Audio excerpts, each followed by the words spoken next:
Have you watched this moment when Taffer literally made the bar owner shed tears? I do. Let's take a look inside. It's not the first time we've seen an emotional breakdown on the show, but this dude from San Francisco was on a totally different level. Hey, keep that attitude up. You're not going to work here very longer. The disrespect the staff had to bear was unimaginable. But you know what? When Taffer met with the last owner on today's list, he was stumped. Wondering why? Well, watch for yourselves. They're beating the hell out of each other. So, did he manage to fix the bar? I'll get into that a little later. For now, here comes my all-time favorite episode. Imagine screwing up your bar so badly on national TV that you have to change the name just to escape the embarrassment. You don't like me? You don't like me? I'm just gonna give you all this. I just want you to like me. Nah.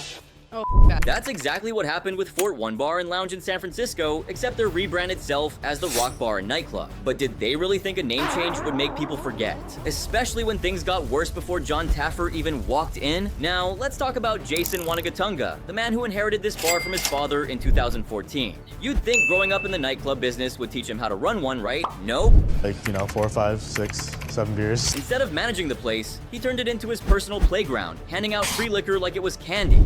Hey, can you make the drinks faster, please? Throwing a couple shots here and there. Can we get some more shots, dude? This bar is lame. And I don't mean the occasional freebie, I mean thousands of dollars in bottles, just because he liked the look of certain women. I need to give table 4 a free bottle of it. Free? Yeah.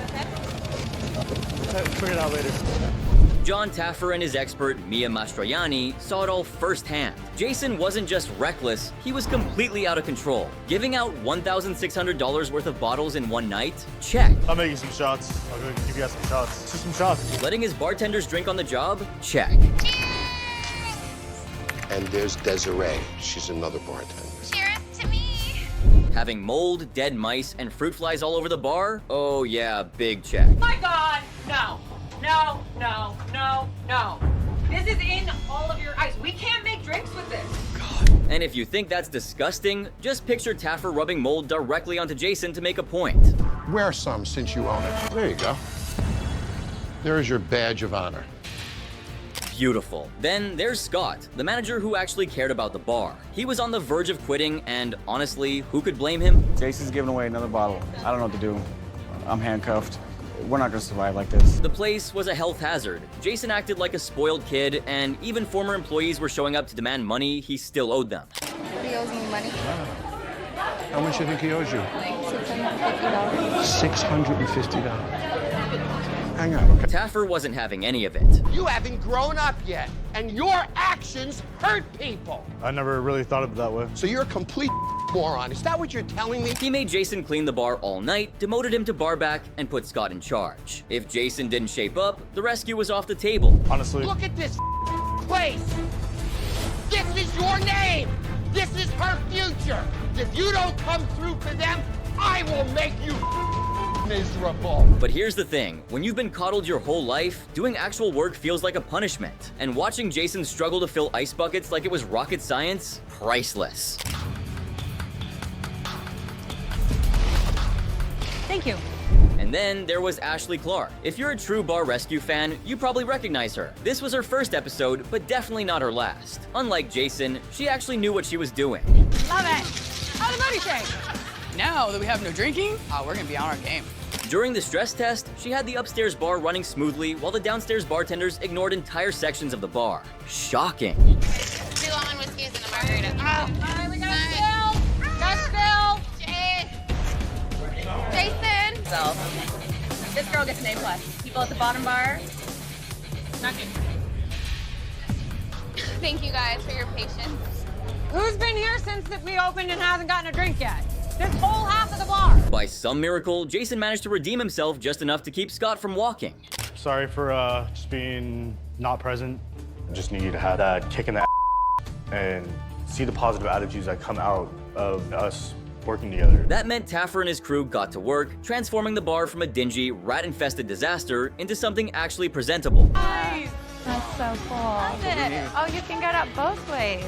That's awesome.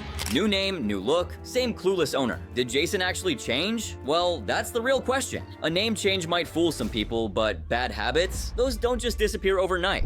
Yeah. You need a drink with us? May as well, right? I'll tell Olivia I'll take care of it. It's saw me tonight, guys.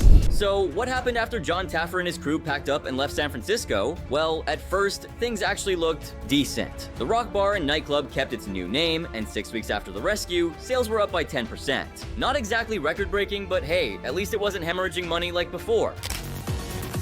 First day I made $8 in tips and I was drunk. Today I'm super sober, on my game, and right now my tip jar is filling up to the top. And while we're talking about success stories, let's not forget Ashley Clark. Taffer was so impressed with her during this episode that she eventually returned to bar rescue, but this time as an expert. Talk about a glow-up. But let's be real, the real question is, did The Rock actually survive? Short answer, no. By August 2019, the lights were off, the doors were locked, and The Rock was gone. As of 2023, the space has been taken over by another bar, The Cannery, which ironically isn't doing much better. 3 stars on Yelp, not exactly a sign of redemption. So did The Rock crash and burn because Jason never really changed? Or was the place just doomed from the start? Either way, Taffer did his job. What happened after? That's all on them. But here comes a rescue unlike anything you've seen before. Usually, John Taffer steps into bars that are falling apart due to sheer incompetence. But when it comes to the Bungalow Bar in Rockaway Beach, New York, this place wasn't wrecked by bad management, it was destroyed by Hurricane Sandy in 2012.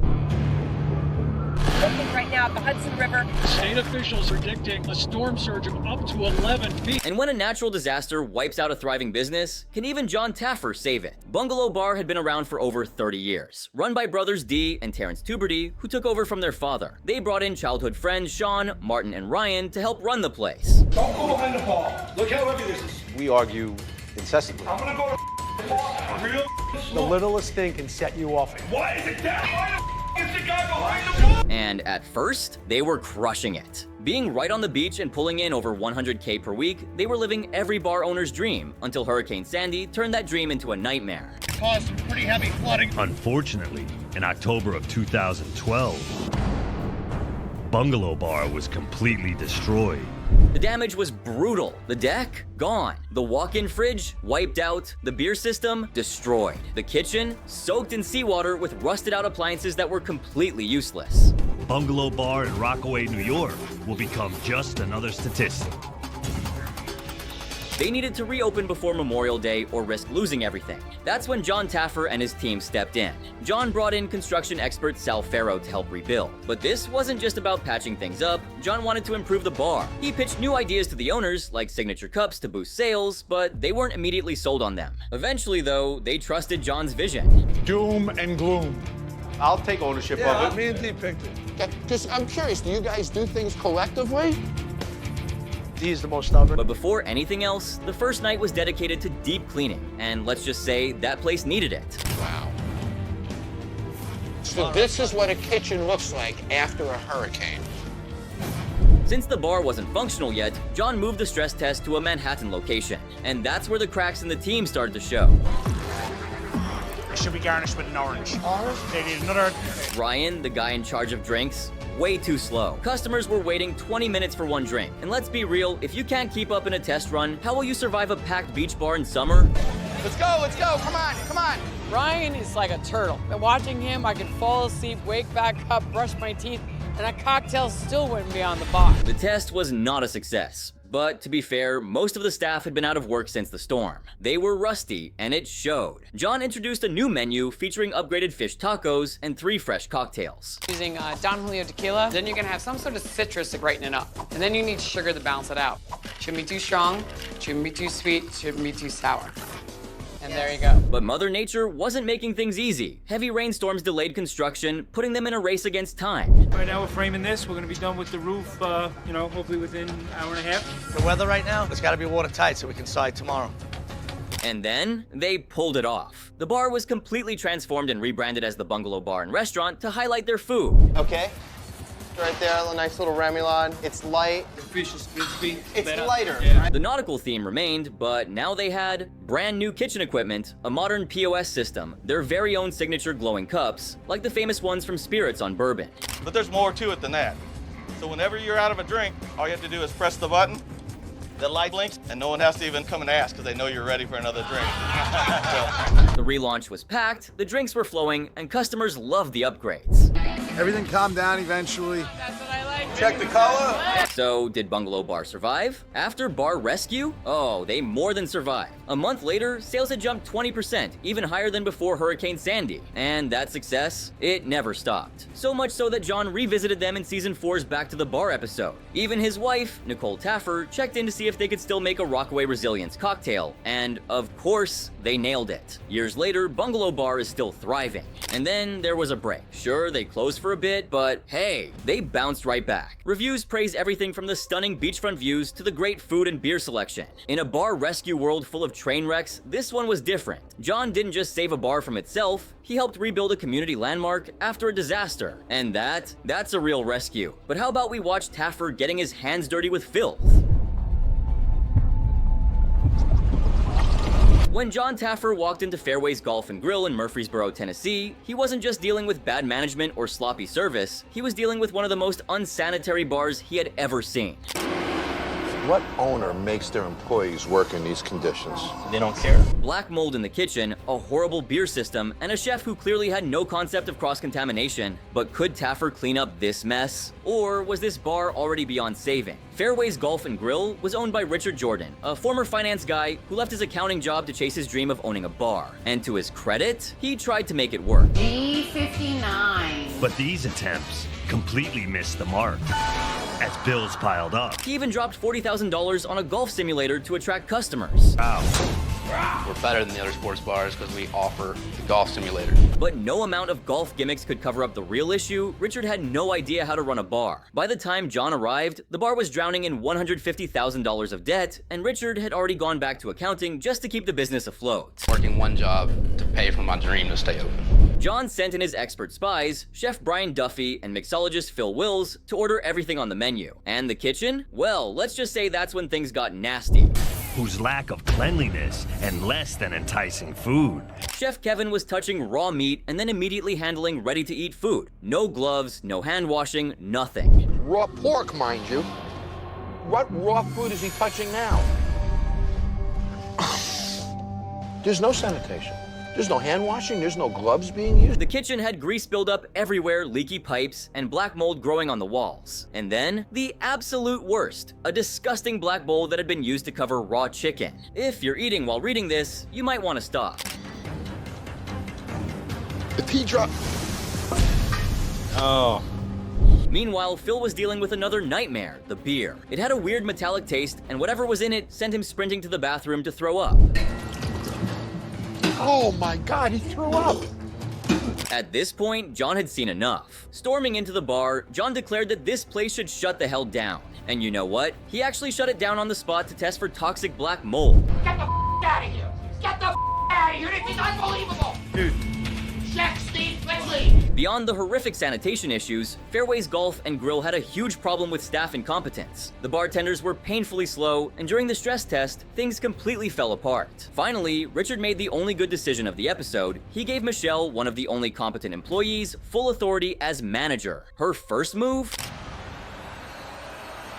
You're fired.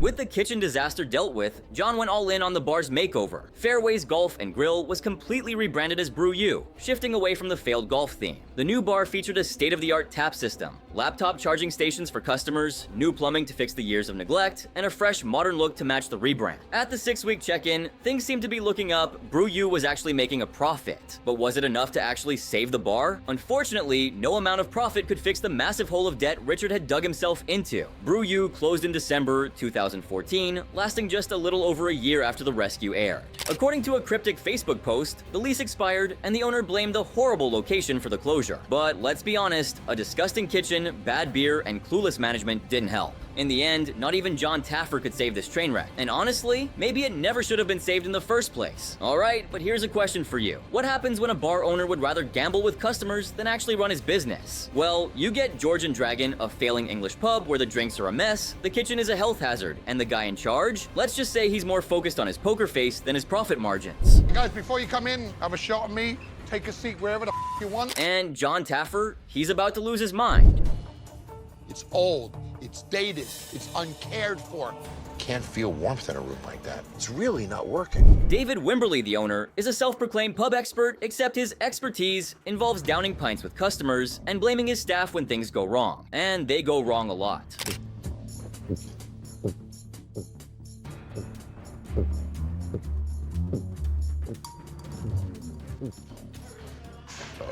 Can I get another beer, please? The bartenders have zero clue what they're doing. The kitchen is so filthy it could shut the place down instantly. And to top it off, David is literally hosting a poker tournament while his business bleeds money.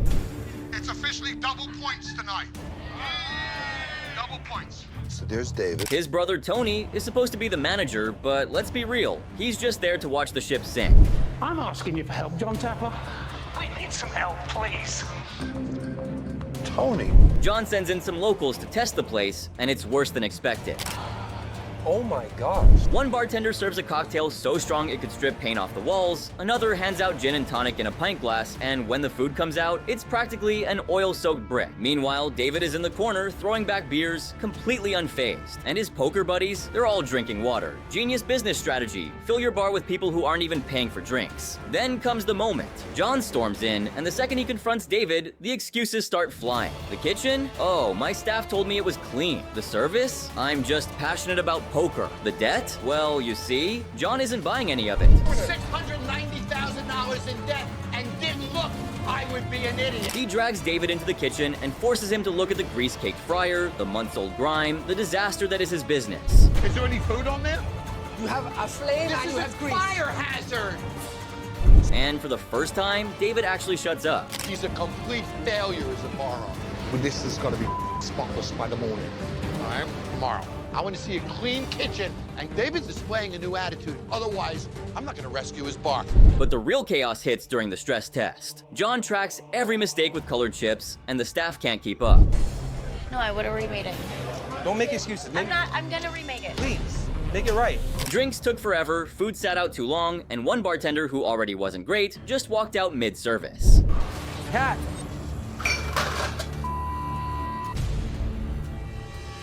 Meanwhile, David, who's supposed to be leading, is running around aimlessly, doing absolutely nothing to fix the mess. So, have you ordered the second one? Oh, no, I haven't got my first. He doesn't know what to do or how to solve problems. Drinks suck.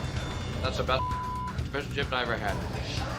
John watches it all unfold, shaking his head, begging this guy to take some responsibility. This is real. There are customers, and there are bartenders, and there's an owner. I am screaming at you because you're full of David. It is not about me. John. It's not about, it is about your failure. With the bar barely making it through the stress test, John had no choice but to hit the reset button. The entire place was transformed. Still George and Dragon, but now with an updated look, a bolder sign, and a modernized interior that actually felt like a proper British pub. This is awesome. There's the Wimberley crest. I love it so much. Doesn't even look like the same pub. He even added a tribute to David's late mother, hoping it would remind him why he started this place in the first place. So how did I do? Oh, you've done a great job. I did, okay. You've done a great job. I'm just saying that it's not the same pub. Well, let me show you some of the stuff I did. Let's start in there. And for a moment, it seemed like the wake-up call finally worked. We're kicking ass. My customers are happy. Everyone's happy tonight. David put on a suit, actually acted like an owner, and for the first time in years, the bar wasn't just surviving, it was thriving. Sales shot up by 50%, and the place was packed again. He's not playing with playing cards. He's playing with satisfying his customers.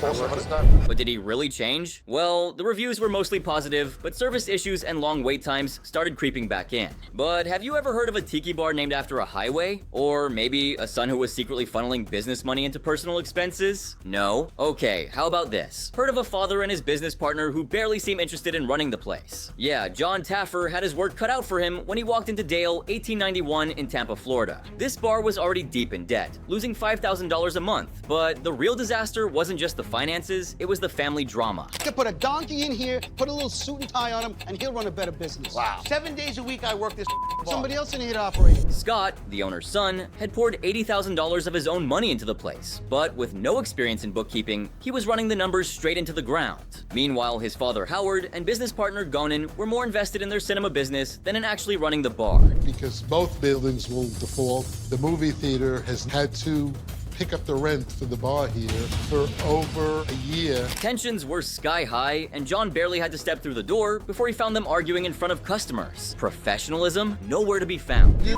know the truth. You know the truth. What's the truth? Conan's not a man. My God. Trying to bait me. That's okay with you as a man, as a partner? If someone says something about you, I'll say, what How much I heard about me from Stephanie. And the bar itself, a mess. They cook outside? All right, now I'm really confused. Yeah, what was the hot dogs for? A tiki theme shoved inside a bar named after a highway and a war hero with a random motorcycle in the middle of the room. If you're confused, imagine how the customers felt. Where's he going? What's he doing? The service wasn't any better. When John's spies ordered food, the bartender had to run across the street to the owner's movie theater to drop off the order.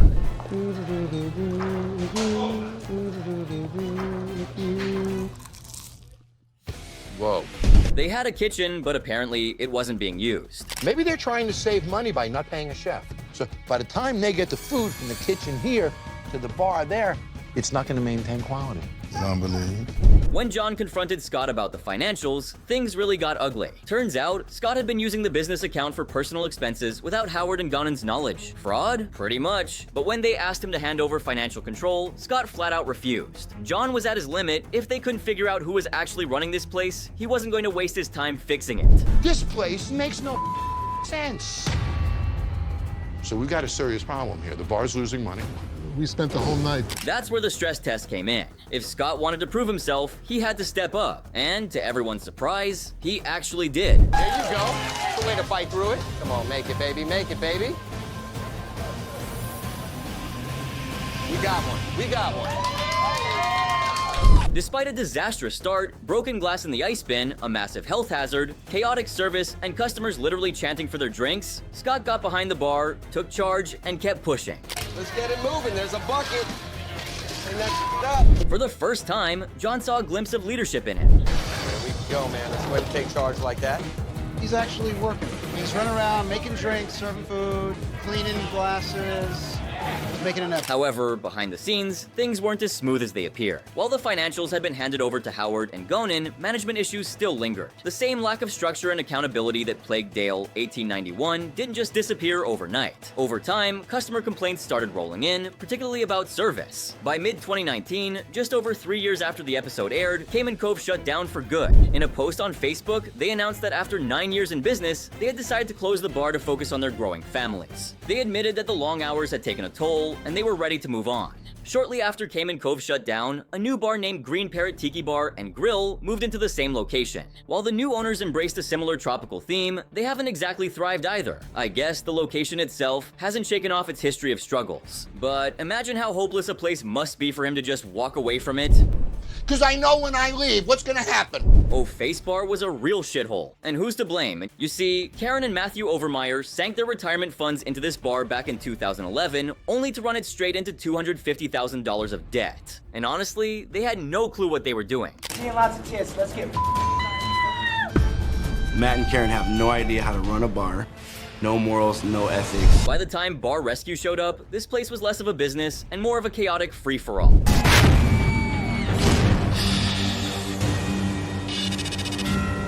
John brought in expert mixologist Russell Davis to help, and they immediately had a laugh over the bar's name, because apparently, O-Face had some deep meaning. That peak of enjoyment that should only be behind closed doors. Russell, it's me. You can say it. It's an orgasm. It's an orgasm. It's an orgasm.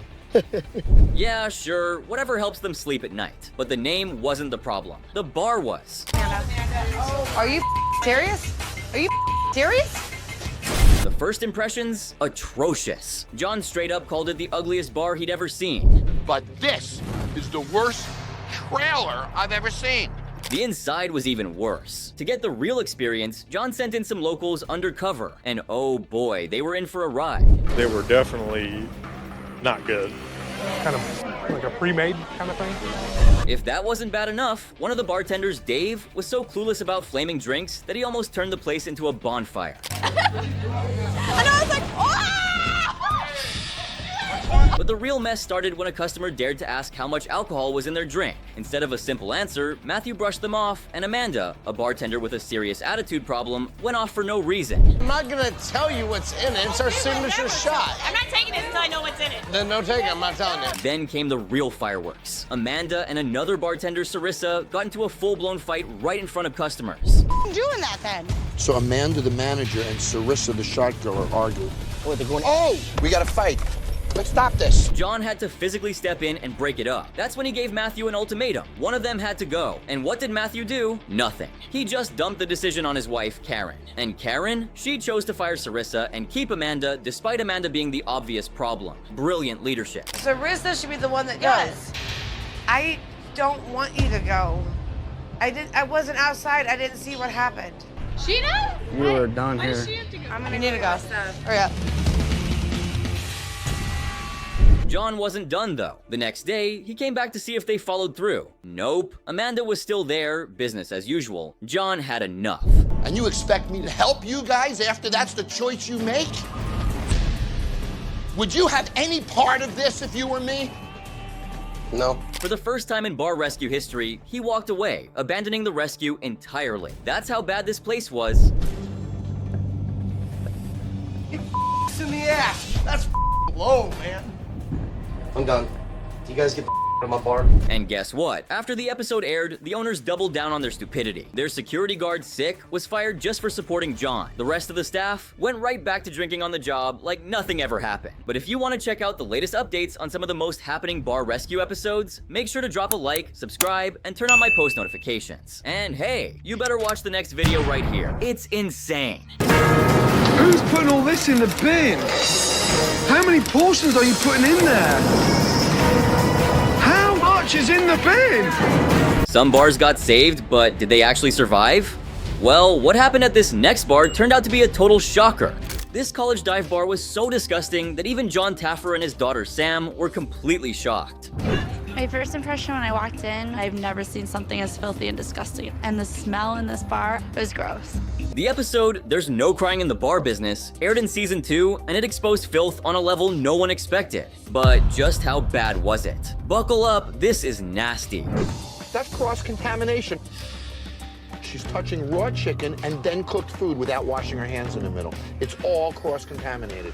The second John and his team walked into J.A. Murphy's, they were hit with an awful smell, a clear sign that this place was filthy. To get the full picture, Taffer brought in his experts, including Chef Brian Duffy and mixologist Russell Davis. And what did they find? Absolutely revolting. I watched you pick up raw chicken all night in your hand and then touch cooked food.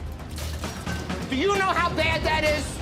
Can you believe the attitude here? The kitchen was a complete nightmare. Rotten food was just sitting out, mold and bacteria were everywhere, and the fridge barely working. On top of that, the staff stored raw meat all wrong, creating a serious risk of cross-contamination that could have made customers really sick. Dare you pick up raw chicken and then pick up cheese with your hand, pick up crab with your hand, pick up spices with your hand. Shame on you! And that's not even the worst of it. There was so much more. Do you know what that is? Probably mouse poop. Okay, so that is a mouse dropping. Wait till you hear what the chef had to say. I have seen things that would make your skin turn, but I'll tell you what, this place is as screwed up as it can possibly get. It's disgusting. And nope, it still doesn't end there. So many violations happening. Did you know you had mouse droppings in here? This is the inside of your hood system. Oh.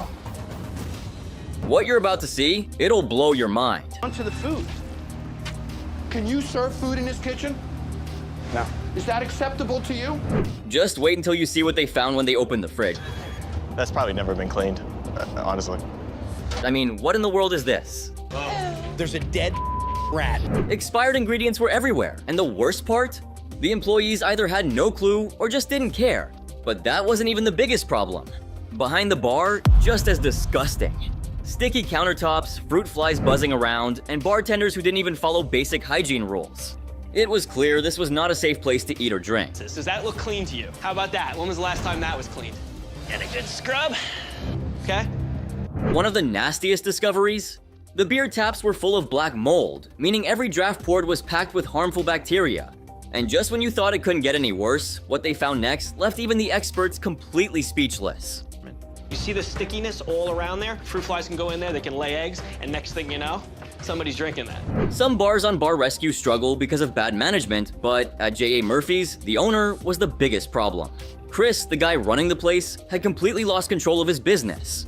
Not only was the bar filthy, but he had zero leadership skills. What's the deal? Didn't see it? You didn't see it. She's touching raw chicken and she's not even washing her hands. Employees showed up whenever they felt like it, poured drinks without following any proper procedures, and worked with no urgency at all. But the biggest issue? The place had basically turned into a hangout spot for underage drinkers, putting the bar's liquor license at serious risk. And just when you thought it couldn't get worse, it did. The only reason I don't have more on there is it's caked on. It won't come off. This bar is a disaster and it's your fault. John was livid at Chris's attitude. Instead of stepping up, Chris just made excuses and refused to admit how bad things really were. It was obvious he didn't actually care about running a successful bar. He just wanted a place to drink and goof off. That are actually underneath that bar. There's maggots under there. Maggots. A great customer experience is everything in the bar business, but J.A. Murphy's was an absolute disaster. Customers were drinking out of dirty glasses, eating food that could literally make them sick, and sitting in a place that felt more like a health hazard than a bar. The floors were sticky, the tables were never cleaned, and the whole place reeked of stale beer, sweat, and rot. That maggot right there is not gonna crawl through a hole, go into that glass. To see just how bad things were, John sent in undercover customers, and what they found was horrifying. One person served a drink in a glass covered in lipstick stains, a clear sign that bartenders weren't even washing glasses properly. Another was given expired food, and nearly every customer complained about how disgusting the bar smelled. But then, an undercover patron made a discovery so bad that John had to step in immediately. Hasn't been touched in a year. I have no idea what it is. And if you're wondering, what did they find? Well, here it is. You know what it is? It's what you use to clean the bar. J.A. Murphy's had some of the worst employees in bar rescue history. The bartenders were drinking on the job, ignoring customers, and serving drinks completely wrong, often in dirty glasses. But the worst part? Taffer's team discovered that employees weren't washing their hands or sanitizing surfaces after handling food and drinks. That turned the bar into a serious health risk. Guys, roll up your sleeves because you're gonna clean this kitchen. Even with everything working against it, J.A. Murphy's got a second shot. Taffer's team went all in, deep cleaning the entire bar, training the staff, and putting strict hygiene rules in place. To mark the fresh start, the bar was renamed Murphy's Law, symbolizing a new beginning. Then we're gonna hook it up. So I'm gonna throw some Jose Cuervo in there. We got a 1/4 ounce of that, 3/4. After the episode, things actually seemed to be looking up. Food sales went up about 15%, and drinks saw an even bigger boost at 25%. There weren't a ton of reviews, but the few that did pop up were mostly positive. One review from March 2012, after John Taffer's visit, but before the episode aired, gave the bar 4 stars. But then, Murphy's Law shut down in July 2012, a few months after John's visit, and before the episode even made it to TV. So, what went wrong? Debt was the biggest problem. The owners were trying to sell the place, but no one wanted to take on the structural issues that were exposed on the show. Fast forward to 2023, and the old Murphy's Law location is now home to Papi's Tacos, a restaurant with solid reviews. It's sitting at 4 stars on Yelp. Here's where it gets interesting. In 2021, Papi's Tacos had to temporarily close because a wall on one side of the building collapsed. Sounds familiar, right? But before you blame Bar Rescue, the collapse actually had nothing to do with the renovations from the show. The issue came from the building next door. Luckily, Papi's Tacos was able to fix the damage and reopen. If you're curious, the Baltimore Sun covered the whole situation, complete with pictures. However, the transformation didn't last. Reports later surfaced that the owners reverted to their old ways, and Murphy's Law eventually shut down. J.A. Murphy's remains one of the dirtiest bars in bar rescue history. While some bars failed due to finances, this one was doomed by negligence and apathy. Its prime location could have led to success, but its reputation sealed its fate. The episode serves as a cautionary tale for bar owners everywhere. But here comes a bar that had everything going in its favor, yet they didn't stand a chance to succeed. The Dugout is a struggling sports bar located just a stone's throw away from Wrigley Field in Chicago. Sounds like the perfect spot for a booming business, right? A place packed with sports fans, great drinks, and a lively atmosphere? Well, not exactly. Instead of capitalizing on its prime location, the Dugout became a chaotic disaster held back by poor management, bad service, and non-stop drama behind the scenes. This bar wasn't just failing, it was completely out of control. I'm talking about when You couldn't tell me. When John Taffer arrived, he was met with a bar that was barely holding on. But here's the crazy part, this wasn't your usual rundown dive bar. The staff, at each other's throats. The owner, completely missing in action when it came to leadership. If you're wondering what could possibly go wrong when John tried to fix things, the answer is simple. Everything. Everyone quit after the season last year. I was the only one left. But I felt like I was his wife. The bar's owner, Eddie, may have had good intentions, but he had zero leadership skills. Instead of running a tight ship, he let the place turn into a total free-for-all. Employees did whatever they wanted, rules didn't exist, and the entire operation was a mess. And let's talk about the staff for a second. They weren't just unprofessional, they were downright volatile.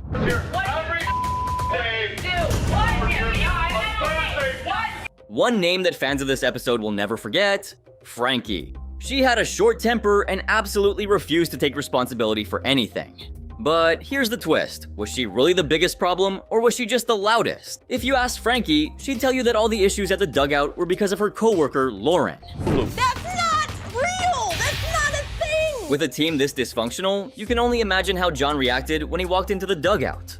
But trust me, whatever you're imagining, it's way worse. The moment he stepped inside, he could tell he was walking into a disaster waiting to happen. Anybody want to drink this? Of course not! Who wants to eat this? The bar was filthy, the service was terrible, and worst of all, the staff just didn't seem to care. But John knew that fixing the bar itself wasn't the real challenge, the biggest obstacle was the people. How much money are you losing each year?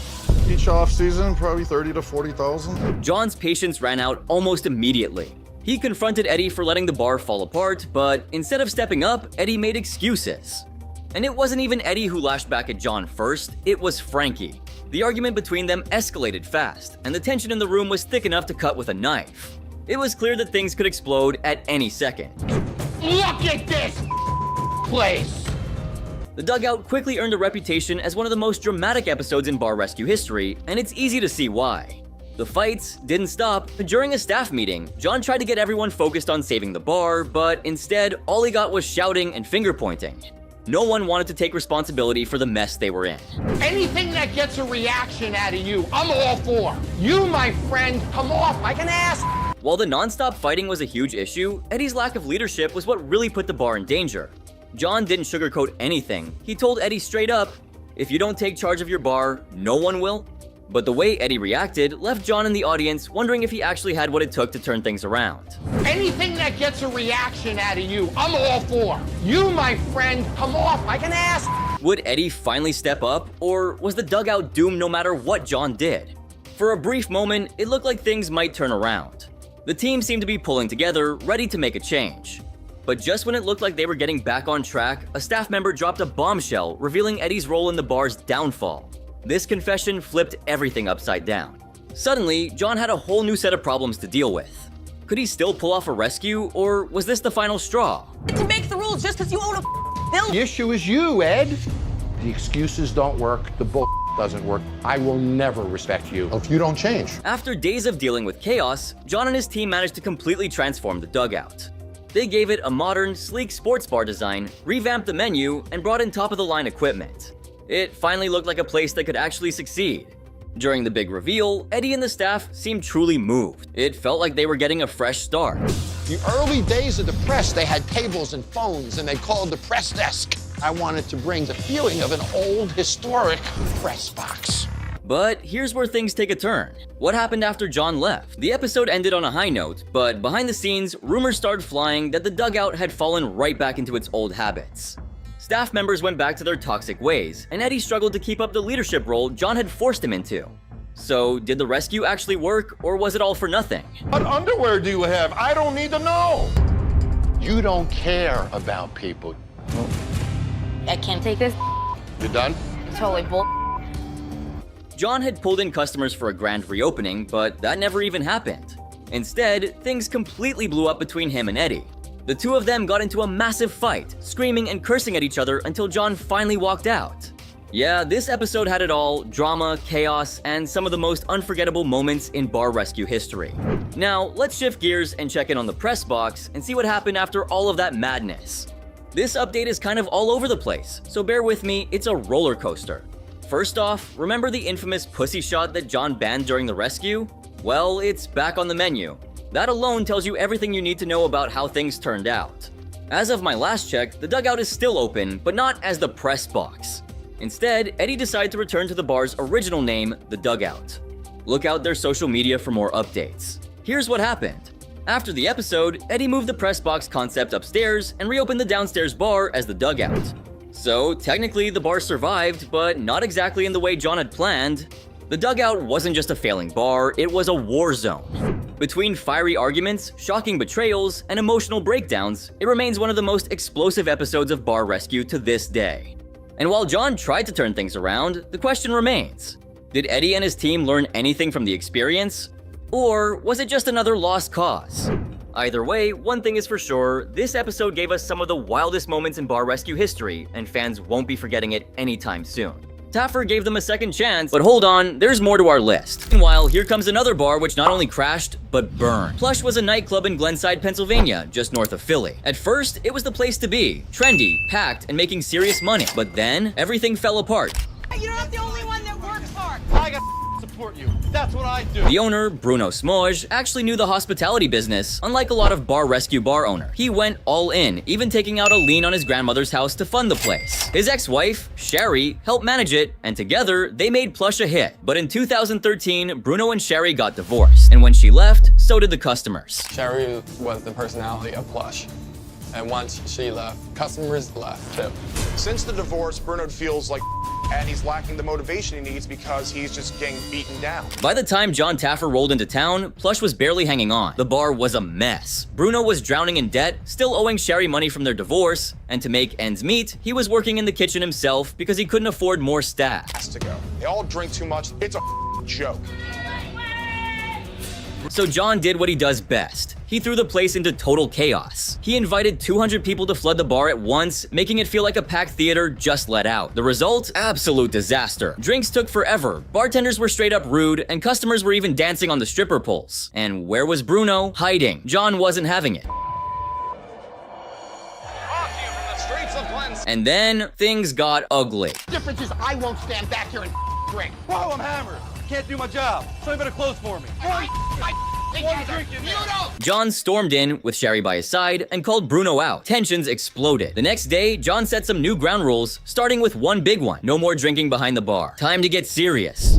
She's sitting here right now, actually trying to help you. No, she's not trying to help me. She's trying to accuse me like she always does. She said a lot of for a long time. Mia Mastroianni came in to whip the bartenders into shape, teaching them how to make drinks fast. Meanwhile, Chef Nick Liberato introduced a brand new menu. John also had a wild idea. He wanted Sherry to work the bar for the stress test. Bruno hated it, but he sucked it up. It's not gonna work for me. I think it's a dumb idea, to be perfectly honest with you. So you're telling me you think I'm dumb? No, I said the idea. I'm not in a whole $250,000 I said the idea of this is not good. Is this creating tension? When they opened for the stress test, disaster struck once again. Bruno and Sherry barely spoke. Customers waited forever for their drinks. He sat Bruno and Sherry down for a heart-to-heart, hoping to fix their broken communication. I'll be glad. All right? It's gonna be great. I'm really proud that you got this far, okay? Quality deserves it. Are you good, buddy? I'm good. I'm very good. Then it was time for the big transformation. John and his team gave the place a total makeover, renaming it Osteria Calabria. And for once, Bruno actually loved the new name. The bar got a stunning new look, top-of-the-line POS systems, and of course, a 6-month subscription to Partender, because John Taffer never skips out on that. No more red sofa! I'm blown away by everything. The relaunch was a hit. The bartenders were thriving, customers loved the new drinks, and the fresh Italian menu was a huge success. John even admitted this was one of his toughest rescues yet, but in the end, it looked like a win. But was it? At first, yes. Sales jumped over 20%. Bruno finally started paying off his debts to Sherry, and his grandmother's house was saved. Transformation is amazing. It's somewhere that I would definitely frequent.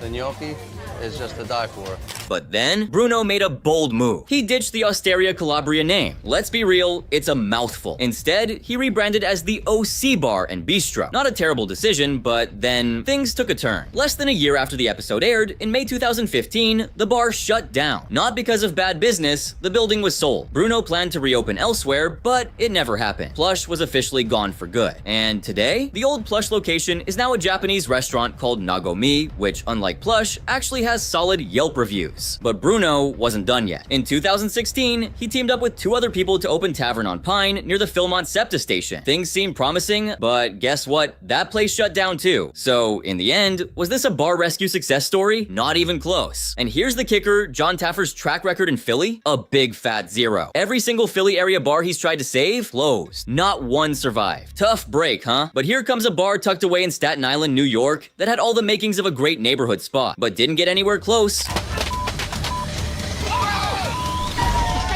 rescuing my wife!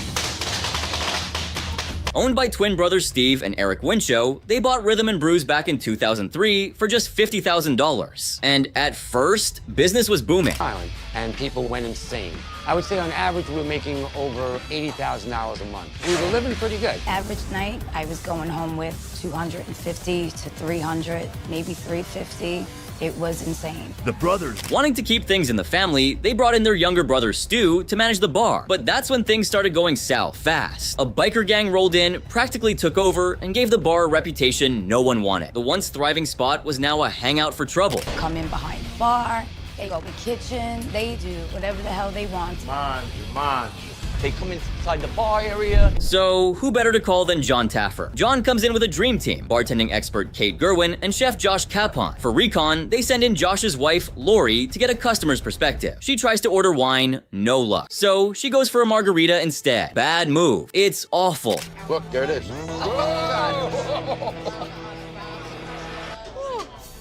It's 2 brothers that own this bar. They've owned it for 11 years. Meanwhile, the biker gang is treating the place like their personal clubhouse. And the kitchen? A total disaster. There's no control. Anyone can waltz in and cook whatever they want. Josh decides to test just how bad it is. He walks into the kitchen, makes a pizza, walks out with the pizza in the pan, and no one says a word. John has seen enough. He storms in, lays down the law, and tells the staff to shut the place down immediately. Customers have 5 minutes to get out. All right, guys, we gotta get out of here. Honestly, you guys gotta go.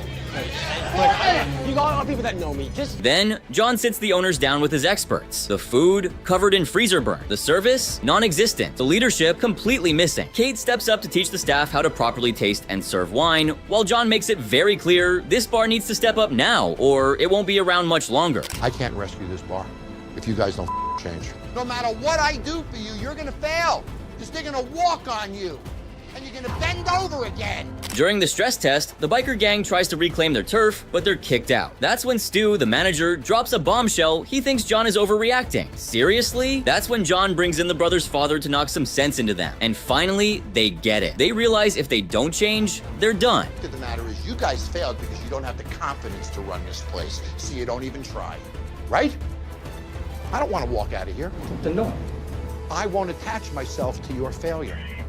With that, Josh introduces a new menu, and Kate rolls out fresh drinks, including one called the Three Sons Sour as a nod to the family. But John's got one last surprise. The bar is getting a complete overhaul, and with a fresh start comes a fresh name: Fifth and Vine. The once rowdy biker bar is now a sleek, upscale spot designed to attract a better crowd. The upgrades include a high-tech center stage wine system and 3 brand new POS systems courtesy of Revention, because John never leaves a bar without a top-tier POS setup. That's awesome. Then comes the relaunch. The staff is finally working as a team. Customers love the drinks, the food is a hit, and the bar is packed with regulars, not a biker gang. Oh, wow. This is named after us, this one. That's named after Stu. Thank you.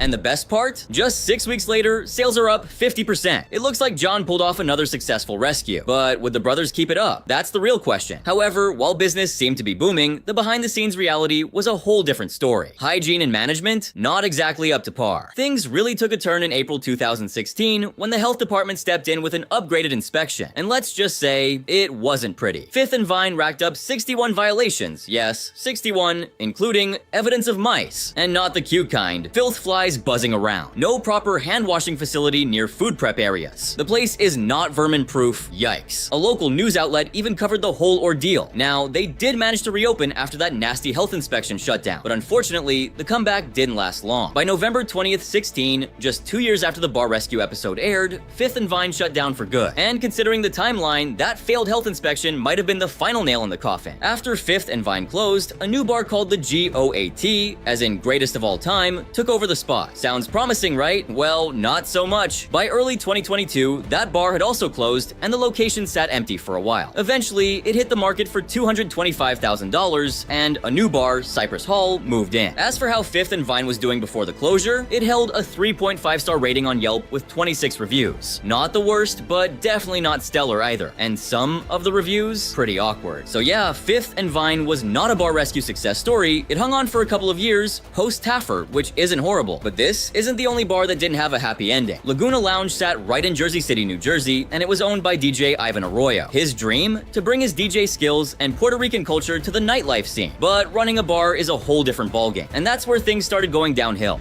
This is all I have. And I don't want to lose it. Ivan had been in charge since 2008, so by the time Bar Rescue showed up, he'd been at it for 6 years. His two sons, Josh and Jeremiah, were supposed to help him run the place, but let's just say, things weren't going smoothly. Me and my brother can't stand this place anymore.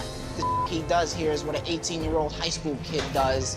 Why? Because Ivan was more focused on spinning tracks than keeping the business afloat. Sales were tanking, and to make matters worse, his marriage had fallen apart in 2013. He blamed the bar for the divorce, but his anger didn't stop there. He took it out on his staff. The bar cost me my marriage. His sons? They were over it. Josh, who had a business degree, tried to help, but Ivan shot down every idea. Jeremiah, who was studying culinary arts, had potential, but with the way things were going, it looked like that talent would be wasted. Look at all the shots going on. What do you think, that's for free? Joshua, he could say what he wants. He's not gonna tell me what to do. He's wrong most of the time, not me. John Taffer wasn't about to let that happen. He rolled in with expert mixologist Lisa Marie Joyce and top chef Anthony Lamas to see just how bad things were. And oh boy, they did not like what they found. How do you look under green light? Terrible.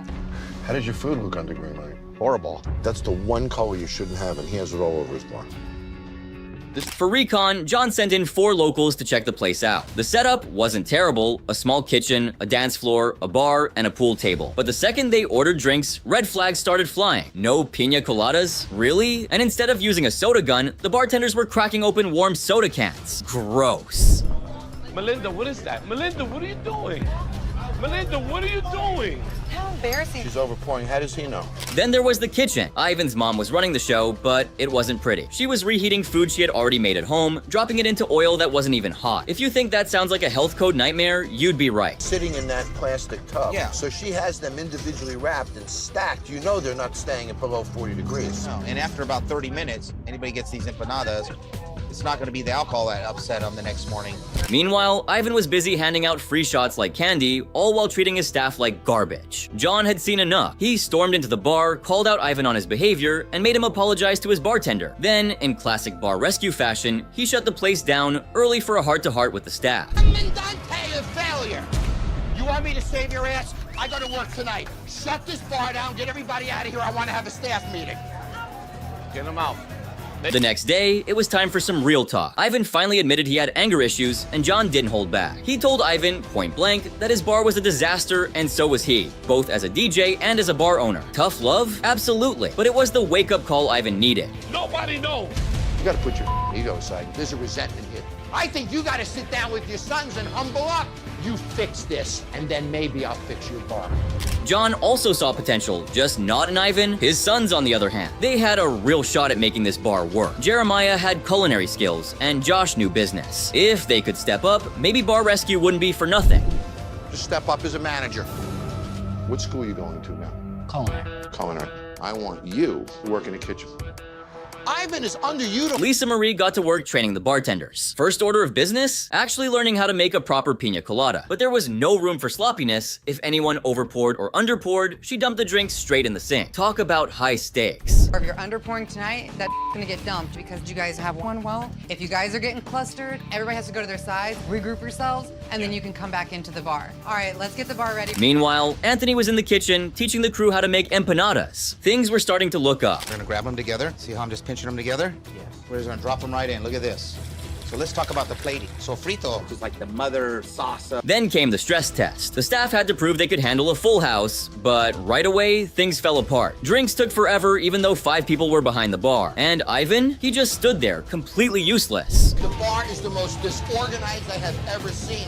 Everything is failing.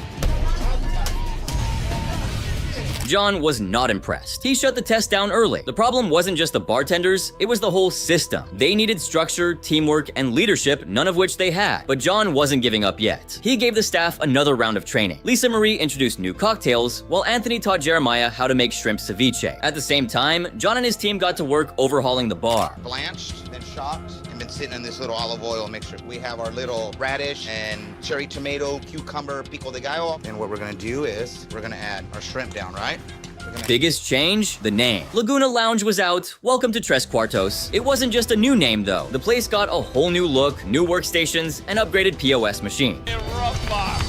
This looks like a house in Puerto Rico. When the relaunch night came, the difference was night and day. The staff was finally working as a team, drinks were going out on time, and customers were actually loving their food. For the first time in years, the place had real energy.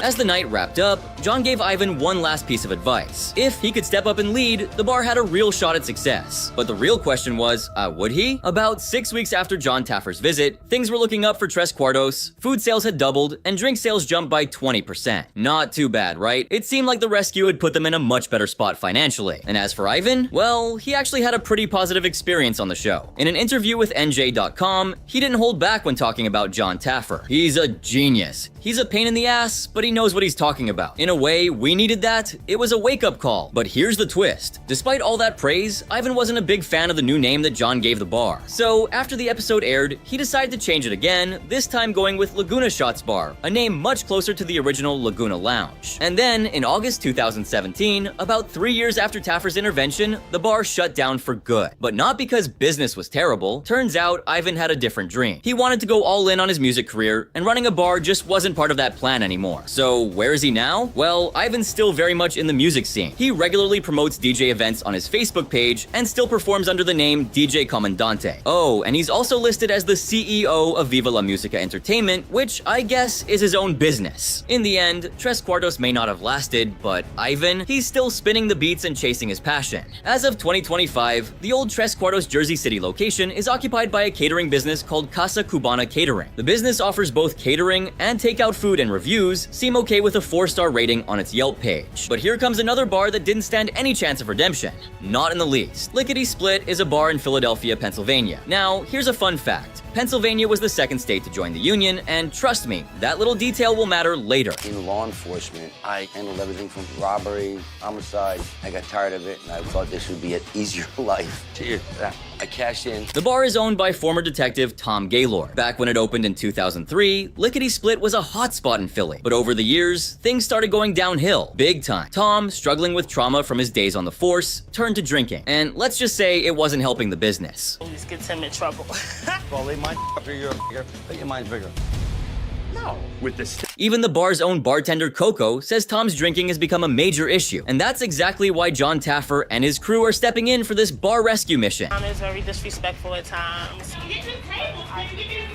Tom is an asshole.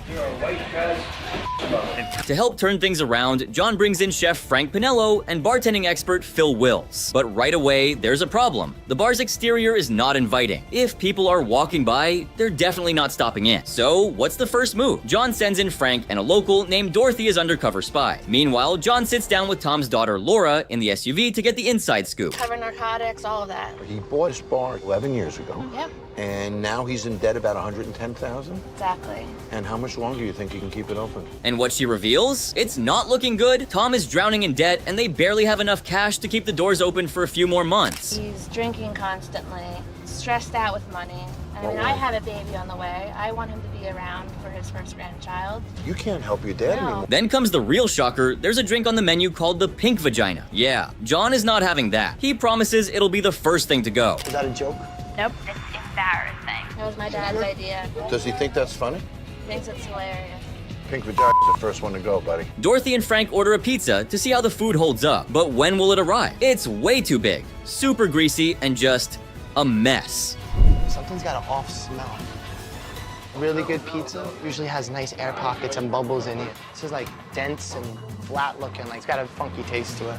Not too appetizing. And that's only the beginning, because once John Taffer walks through those doors, things are really about to get intense. Things at Lickety Split were already messy, but upstairs, it was straight up chaos. Tom was out of control, throwing out offensive comments left and right. He even called a bartender white trash. That's when John Taffer had seen enough. He stormed into the bar, ready to put an end to the madness. Close this bar tonight. You guys are off. They think I'm aggressive, mean, and if I have something on my mind, I say it. But I will jump in front of a bullet for anybody. Allie, one of the bartenders, finally had her moment to vent. She was sick of how she was being treated. John made her a promise he'd help fix the bar, but only if Tom quit drinking. Tom agreed, and just like that, John shut the place down for the night. Who's the white trash now? I am. I'm white trash. The next day, John and his experts got their first real look at Lickety Split's problems, and it was worse than expected. The beer wasn't cold enough, the fridge was barely working, and half the food inside had to be tossed. This is dough that you're gonna make a pizza with, sitting right next to a ball of raw sausage that's inside a refrigerator that's not up to temp. What is that? In an open container. In a dough container. So it's not covered. It's absolutely disgusting. How old is this? Meanwhile, Chef Frank was teaching the kitchen staff how to make a proper pizza, and mixologist Phil was showing the bartenders how to actually make decent drinks without the offensive names. There's not going to be any more blue veiny monster or whatever they called it. We're going to take those drinks, we're going to knock them all down, and we're going to create some stuff that are very similar but don't have the offensive names, and actually they're going to taste a lot better. Phil wasn't feeling too confident about the team pulling it together before the stress test, and honestly, he had every reason to be worried. When the big test kicked off, the upstairs bar was a ghost town, and customers weren't being directed up there. To make things worse, there was no POS system, just a chaotic ticketing system that had the staff struggling. One of the bartenders, Sam, got so overwhelmed that she walked out. Meanwhile, Tom was battling his demons, eyeing a beer, but ultimately choosing water instead. Sam, where'd you smile, girl? I don't know. Drop it. No, I want to leave. That's not the attitude we're looking for, boo. Sam, her anxiety is increasing by the moment. Praised Tom for staying sober during the stress test, but knew more work was needed. He brought in Dr. Eric Levin to help with Tom's PTSD, but Tom wasn't ready to open up yet. Maybe try something different in terms of coping with them? I mean, I haven't drank. Then came the big change. Lickety Split was gone. John rebranded it as Alleged Bar and Pizza downstairs and Second State Lounge upstairs.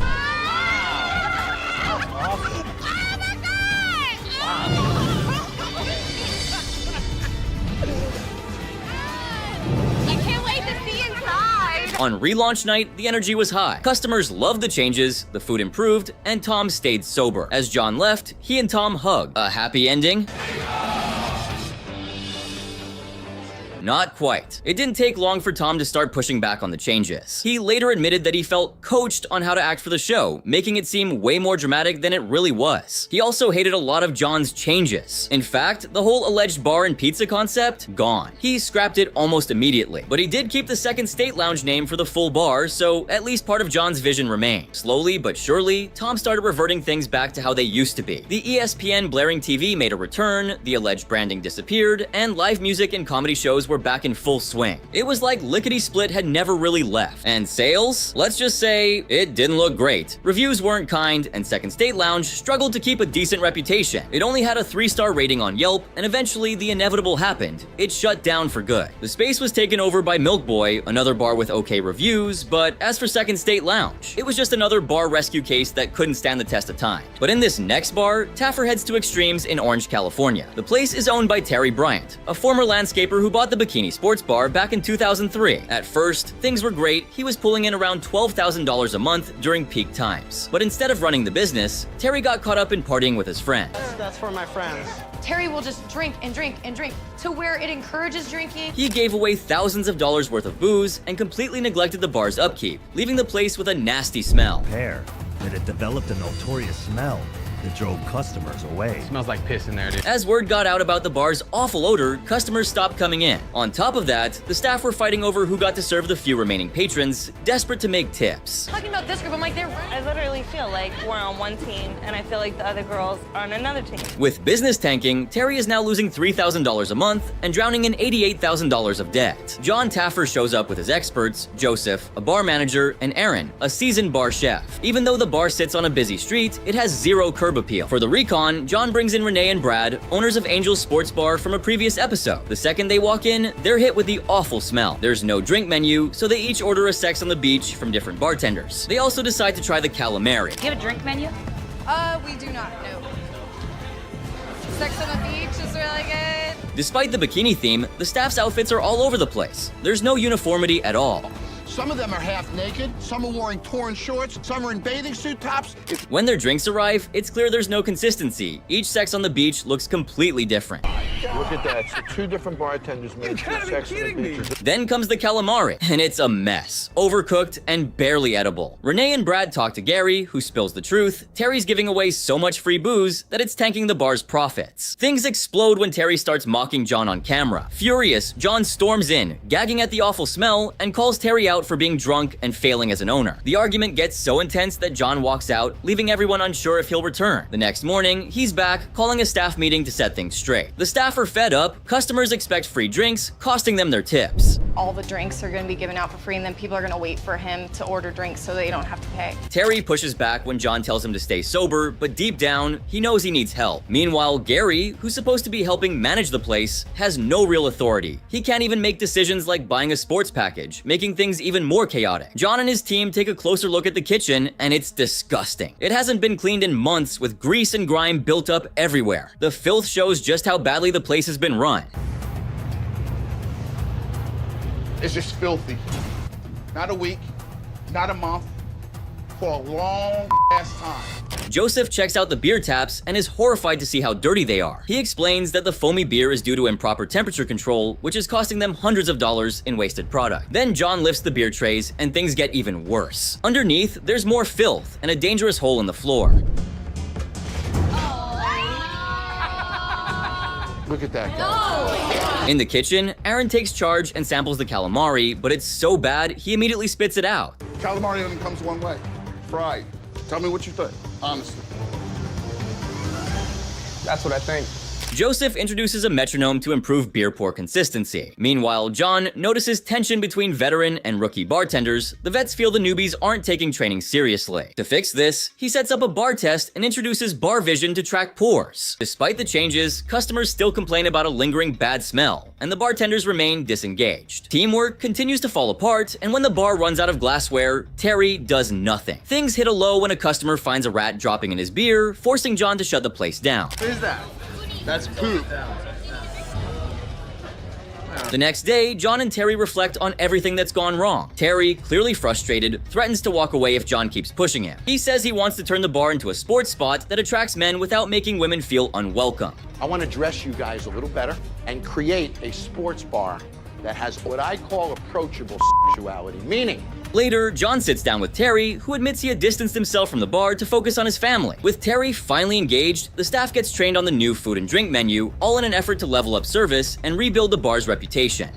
The following day, the bar gets a major facelift. A brand new sports calendar featuring the staff is introduced, along with a full remodel. The place, now called Second Base, has a fresh new look with upgraded TVs, glassware, a shot machine, a turbo tap system, and a full sports package. Awesome. They also fix the flooring, get rid of the awful smell, and deck the staff out in new uniforms.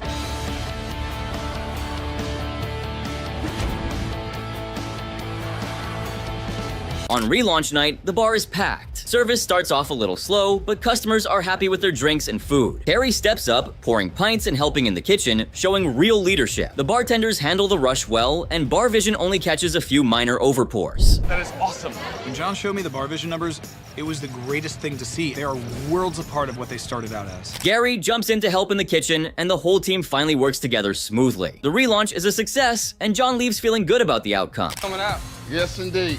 Feel very happy right now because menu is easy and now everything is faster. A month after the bar rescue makeover, Second Base saw a 20 to 30% boost in sales, and Gary was thriving as the bar manager, but unfortunately, the improvements didn't last. Negative reviews started popping up, complaining about the bad smell returning, poor food quality, rude bartenders, and inconsistent drinks. Then, in November 2013, tragedy struck. A fatal shooting happened in the parking lot, dealing a major blow to the bar's already struggling reputation. By 2015, Second Base was in bad shape again, leading to to another visit from Bar Rescue. Turns out, instead of reinvesting in the bar, Terry had been using the profits to pay off his debts, which led to the business falling apart all over again. Some bars made it, others didn't. But in the end, it's all up to the owners. Have you visited any of these bars?